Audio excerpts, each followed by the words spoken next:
Exploring the largest Medina in the world can be pretty daunting. That's why I met up with Fab Fez Tours again to explore the oldest imperial city in Morocco. I'm talking 789 AD old. Wander through 10,000 alleyways that can only be accessed by walking or mules or donkeys, and visit one of the largest cart-free zones in the world. Now get ready for the ultimate guided walking tour of Fez. Good morning. Today I'm waking up and just having another awesome breakfast at the Medina Social Club, and I'm going to meet up with Fatima with Fab Fez Tours, and she's going to give me her best walking tour around Fez, and we're gonna go to the tanneries and different highlights of Fez Medina. But for now, I'm gonna get some food. I had an awesome rest last night, and I'm just gonna head out and explore. The blue color is for welcome because we're coming to enter. BOUJELOUD actually has two sides, a blue side welcoming people into the city and a green side which represents the color of Islam. Hi, good morning. That's the green side. Began with a visit to the souks. So, you know pastilla, like the main dish, not like the one we already make as a dessert. The thing where it's covered, the meats and everything? Yeah, the mix between chicken, almonds, onions, saffron, rose water, cinnamon, sugar and eggs. All the ingredients inside the fill dough, then we bake it in the oven. The traditional one, then we design it with cinnamon and sugar. Her hands are not hot. Well, she used to it. Yeah. Oh. So the traditional pastilla was with pigeon. Normally we made it with pigeon. That's with this time now with the modernity. They just use chicken. After visiting the market, we came across the oldest water clock tower in the world, built in 1357. Water clocks are the oldest forms of timekeeping in the world. When I visited Fez, I knew it was important to go with a local. This was the largest Medina, and there were so many different things to see, from the madrasas to the souks to the tanneries. It was important for me to learn about the interconnectedness of the buildings that surrounded me. So in the oldest there is no water at home, so people need to come to the fountain to bring water home. Also for donkeys and mules, when they became thirsty, they came here to drink water. And the second thing is Mseed. When I say Mseed, it's a small Quranic school for kids from 3 years until 6 years. They come here to learn Quran by heart. Oh wow. Then they go to the primary school. Okay? The third is a mosque for praying. The fourth is actually donkeys and mules. Okay? The fifth is hammam. Bath. We go scrap once a week. If you want to take shower, this is for our headstone. The grave. Information of the person who died. Then life in Quran.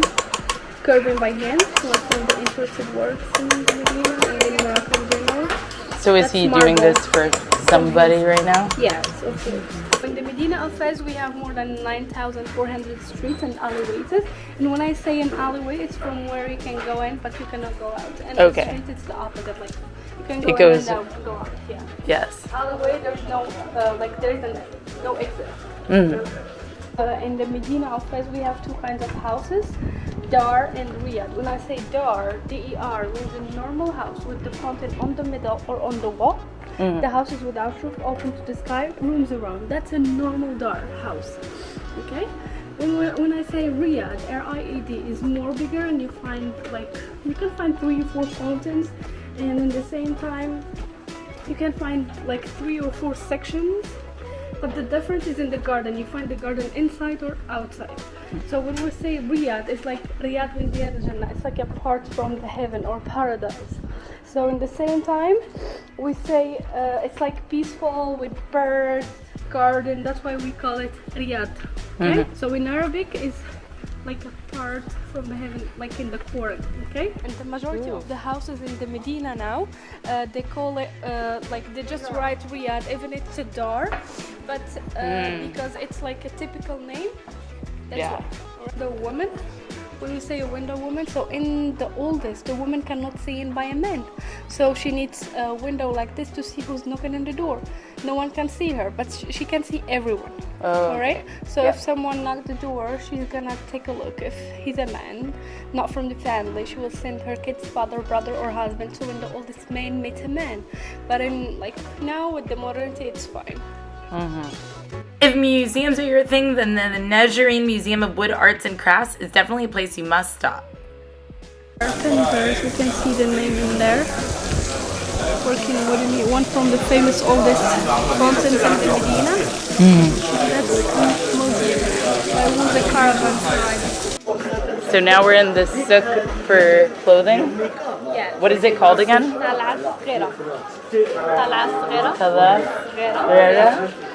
Okay, cool. In the Medina, we have two main streets, Al-Kibira and Al-Asghara. We're in the second one now. So these dresses are all for weddings, but they're really, really pretty. I feel like I would wear them almost any day in Miami, but it's for weddings. I'll keep it for a wedding. Yeah. All right.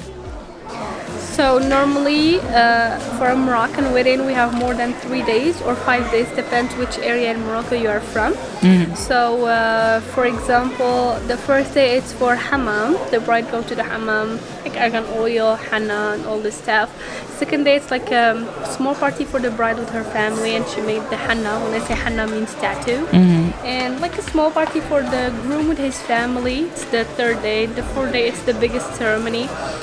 Sometimes from 8 at night until 8 in the morning, and the bride and the groom needs to change more than 5 or 6 dresses, kaftan or takshita, because each city in Morocco has a special dress or a special or a kind of like a dressing. And in the same time, the fifth day, when the mother come and bring the breakfast for her daughter in the morning, and the family come to visit you in the evening. But depends which area you are from in Morocco. So it's like a little bit different cultures. All right. About to head into the measures. Tannery. Yes. Nice to meet you. Tannery Madrasa was built in 1323 through 1325 and was a school of Islamic teachings and law. Here, 50 to 60 students would live and learn. That's a Quranic school, madrasa in Arabic, and it's from 14th century.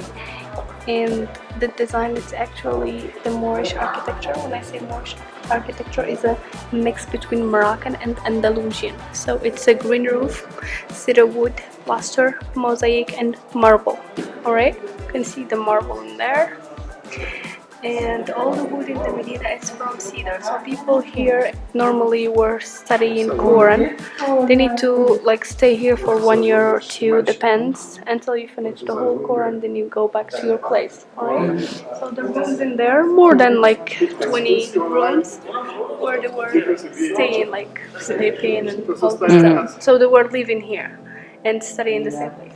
Inside, if you want to go to see, this was a mosque. Okay, it was a mosque because it's a madrasa and in the same time a mosque. We pray here and study as well. And there is a mihrab. It's inside. If you want, Yeah, the mihrabs like pointed towards. No, mihrab. It's where normally the leader of praying and imam stand there, and people just make lines behind and. It faces towards Mecca. Yeah, direction to Mecca. Mecca. Yeah. So the fountain in the middle is actually for washing before going to pray, because before our praying we need to wash our hands 3 times, mouth 3 times, nose and face 3 times, then hands until the bones 3 times, then head and ears, then feet until the bones. Okay? Then we go to pray. We're just climbing up to the 2nd floor of the madrasa, and it is so beautiful. This one is very well maintained. This was the Quranic school that also served as a mosque as well. And here we are. These were all the rooms for students. These rooms were small, but probably got the job done. So many of these places in the Medina are actually super deceiving with how large they are. Even though they look small from the outside, you come inside and then it's like very spacious and very intricate, and a lot of detail that went into it. So Fatima is hooking us up with a local restaurant. Salam alaikum. Yeah. It's what? Lamb kebab. Okay, cool. Okay. After going to the madrasa and shopping in the souk, now we're here at Fatima's friend's restaurant. And there seems to be a lot of awesome local food we're about to have. Where are we at? So we're in BERRADA. It's actually a traditional local restaurant in the oldest Medina. Yeah. It's one from the best places to get local food. Yeah, it does. It definitely seems like it. And it was kind of funny though. We came in here, and I'm so glad I did not start filming for my YouTube channel when there was people here that are filming for Indiana Jones. It would have been kind of embarrassing because I'm such an amateur videographer. You're good. Okay. But for now we're gonna wait and dig into some of these starters. Yeah. What do we have here? So white beans in here. White beans? Yeah. Okay. And that's zalouk, the one we did in the do you remember the day of the cooking class? That's the eggplant with tomato, garlic, and parsley. That's I can't remember the name. Okay. You can cut this one. And then we have some lentils. That's onions. That's lentils. Cauliflower. Cauliflower, yeah. Oh my god. And then we have some hubs bad memory. and some lemon Fanta in water. Yeah. So we're gonna dig into some of these sides and enjoy our meal. What is it called? Kebab magdoor. Magdoor. Yeah. With eggs. With eggs. Yeah. I have to barbecue as well. Cumin and chili. Cumin and chili. That's sfarjil b'zbib. So it's squares with raisins and onions. So I'm trying this kefta meatball, and it is so good. You dip it in some cumin, and check this out. Oh my god, so good. Okay guys, we're here in front of Ahmed Tijani, and this is a very famous shrine for Sufi Muslims, and Ahmed Tijani was the man who really brought Islam across Africa and made it very popular. They're known for their ability of worshipping, where they would be twirling and have a certain way of worshipping that is known across the world and throughout history. They would swirl and spin around, and they wear a lot of white. But that's all I know right now. But this is the shrine to Ahmed Tijani, and he also is buried there as well. But for now, I'm just going to show you some more of the shrine. If you're lucky to visit Fez in June, you'll be there for the World Sacred Music Festival of Fez, where you can see these traditions come alive, as well as see why Fez was named the cultural and spiritual city of Morocco. Next, we headed to go visit a herbalist to learn more about the practice of argan oil in cosmetics. I make it argan oil, but not just argan oil. I make it eating oil, garlic oil, coconut, almond, eating oil, also the black seed oil. We make it here. Argan oil is one of the most rarest oils in the world and can only be found in Morocco from the argan tree that grows there. The argan forest itself is a UNESCO World Heritage Site. I scrub combination. I mixture with the honey and the turmeric and a little bit glycerin. It's very, very, very nice, and it's very nice for the skin, oily skin, dry skin, also with the black place, also for the hairs. Okay, look in the color for. That's why it's probably nicknamed liquid gold, or the gold of Morocco. So for cosmetics, yes, it's for more cosmetic, gold. okay. For argan oil. Not only does it smell good, but it also has many health benefits, including reducing the signs of skin aging. Oh, look young. Great, at 35. Okay. Every time I say I am 35, she don't believe me. I don't know why. He's gonna show me his ID now. I don't know why. Believe me. I will show you. The proof that argan oil makes you look younger. Oh. Yep, he's 35. I like this one. That's why any place I go, I walk from my heart. Yeah. Okay? I like the formation, how we make the spices like this. But I look in the argan. Argan is new. Product is new. Spices, herbs, this is very old. You know, just take formation for the boss of the family or for anything. But for the cosmetic, it's big different. You have different technique for making the cream, for making the scrub.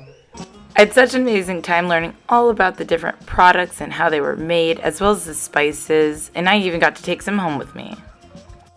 So this is the shrine of Moulay Idris II, the founder of Fez. And the son to Moulay Idris, the first major Islamic ruler of Morocco. Be sure you subscribe so you don't miss a day trip to Moulay Idris, Walali, and Magnez.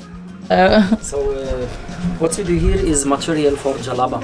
Oh yeah. Jalaba, or dress, covers, scarves, all done with this kind of looms. Raw material, we use 3 different threads: wool, cotton, Moroccan silk. It's not worm silk. This is vegetable one. Okay. Vegetable silk come out from this kind of cactus. You know this plant? Yes. Agave. I got it. If I take just a small piece from inside here, there are fibers. Look, we can get green. When I take off the green and the liquid, then look at the rest. There are white and shiny threads inside here. Look. Oh wow. So this is what you call vegetable silk. And look, this is the same.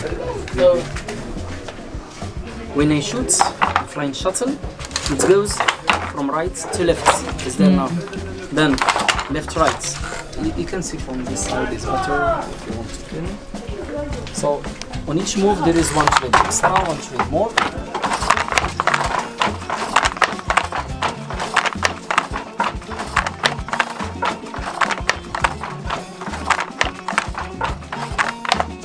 And I change the bobbin to change the color. So now I'm going to put another bobbin with another color. So I make a knot between both threads and continue working. I let it.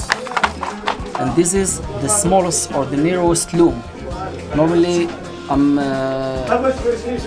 4th generation in my family workshop. Just behind this wall we have what we call caravanserai, a big building of 220 square meter working together. it made me really appreciate all the scarves or things that I see in the markets when I saw the process that goes into making them. So we're here at the community oven. Take it here to bake it. Then we'll come back for it again. Okay. Yeah. In the evening, they make the cookies. Okay. You can also bring it tagine, chicken. After getting a snack at the local community oven, we headed on to the CHOUARA tannery, which is said to be the oldest leather tannery in the world. The mints for the smell, because I guess it smells bad. You're used to it. Yeah. Then Have a nice smell. So well, here at the tanneries, I'm starting to smell a bit.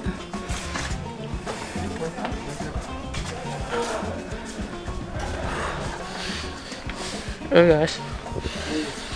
Oh wow. A trip to Fez wouldn't be right without a stop at the CHOUARA tannery. This is one of 3 in the city and one of the largest and oldest in the world.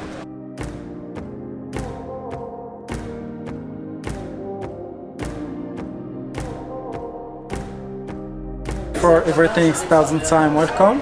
Thanks a lot for you to be here in our co-op. Actually, the place here is one of the bigger and the largest and the oldest tannery in all of the world, 11 centuries old. The people here, they still work with the same process, generation to other, father to son, no chemical, 100% natural. We use 4 kinds of skin: lamb skin, goat skin, camel skin, and cow skin. In the morning, our artisans go to the market, buy the skin, and bring them here with donkey. Because in the old Medina, we have no cars, only donkey. And that's what you call Medina taxi. Yeah. First things we do when we bring here, we wash by clean water to take all the dirty off. And that's operation we do behind that building, because there is a river, and there we open the skin with big knife, we make it flat, then we wash by clean water to take all the dirty off. Then after we bring it here, then we put it in the white vessels there. In the white vessels we use the water and the limestones. We keep them inside 2 days. The limestones burn the skin and make easy for our artisan to take the wool and the hair out. After actually we need to wash again with the water Then we put it in the other basins there. The one in the corner, you can see them from here. Actually, from there we got that strong smell because we use water and pigeon droppings, pigeon poop, and that's what you're smelling. The pigeon poop, they has natural ammoniac acid to soften the skin and same time to take the rest of the grass of the melt off. We leave them inside 3 weeks. Sometimes our clients asking how we collected pigeon poop, because actually Fez, one of the city, has markets of pigeons and the people collect it back home. Then Friday, the day of the market, they take it to the market to sell it. Like that, those artisans, they go there, then they buy it, then they bring it to use it in the basins there. After, actually we have to make this, we have to take the smell off. That's why we wash them with the water and cedarwood powder, because the cedarwood powder, they absorb the bad smell and sometimes they has antibacterial. Then after we dry them, as you see there. Oh wow. And the last stage is the colors. Also the colors we use here, it's all of them natural, no chemical. Like the blue, we get that from the stones of indigo. Green, from mint. Orange, from henna. Red, from poppy flowers. Black, from coal. Sometimes actually we have to mix 2 or 3 products together to get new color. We mix the products with the water. We leave them inside 25 days. But each day, one of our artisans, they go inside of the basin by feet and hands to help the skin absorbs the color. Then after they do 1 week more with vinegar, because the vinegar, they fix the color. Then in the end, we dry them again. Then our artisan, they do for us the stuff you see here.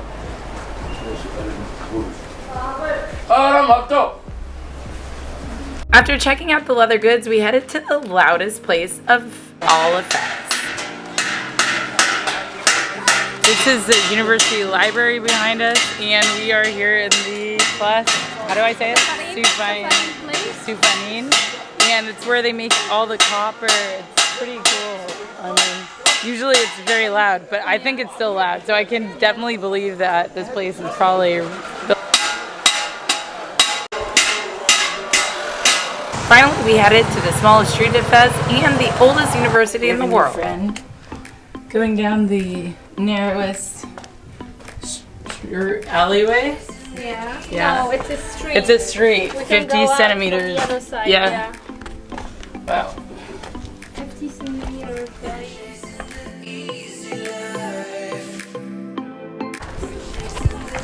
Wow, this street is so narrow. I can't believe it's considered a street. Yeah. Oh wow. Finally, we headed to Al-Qareen University, which was the oldest degree-granting university in the world, and was actually founded by a woman in the 9th century. A woman. She built it from her own money. She's originally from Tunisia, Al-Qayrawan city. Okay, and the name is Al-Qarawiyyin University. On Friday, it can get more than 20,000 people. 20,000 people. Yeah. Since it's a mosque, it was as far as we could get. Finally, it was time to part ways with Fatima, and I got some dinner with some people from the Medina Social Club nearby, and we had an awesome time before calling it a night because of the curfew. As you can see, there are so many things to do in Fez, and not only in Fez, but just outside of Fez. In next week's episode, we take a day trip to Meknès, Moulay Idris, and Walili, the ancient Roman ruins located in Morocco. Be sure to subscribe and hit the notification bell so you don't miss a beat, and also let me know if you have any questions in the comments.